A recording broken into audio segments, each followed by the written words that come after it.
Hei whakatepe ake, mai Hawaii ki Kānata, moko whiti atu ki Ahitereiria, ka kuru tohi mai ai ki te papawhenua o Aotearoa. Ai Marika, kua tau mai te whakaari he reo aroha ki Aotearoa nei, i ahu atu a te karere ki tā rātou haratau whakamutunga, i mua i te whakaaturanga mai ki Tāmaki Makaurau.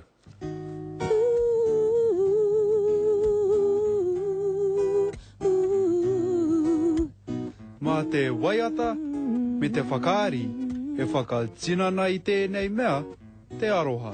Toro arere, karoha te kawoe. Just talented people.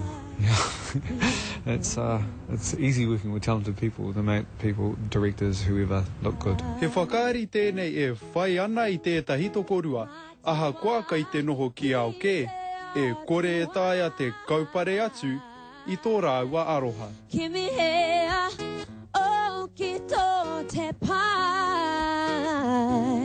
I play a koro, and he speaks like this in he speaks kōrero Māori.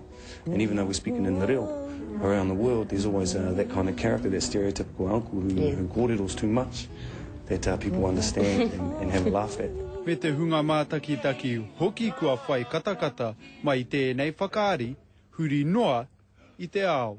Going to Canada and Australia, the Dreaming Festival in Australia. For me, it's performing the show at Kamehameha School in Hawaii.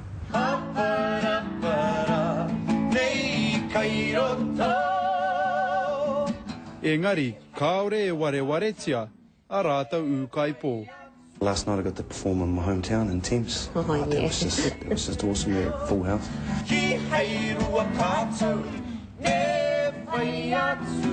Nō reira he aha te pai tawhiti.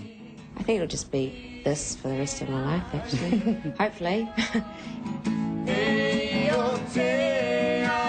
Ka āmio tēnei whakaari i a Aotearoa, a ngā marama kai te heke mai.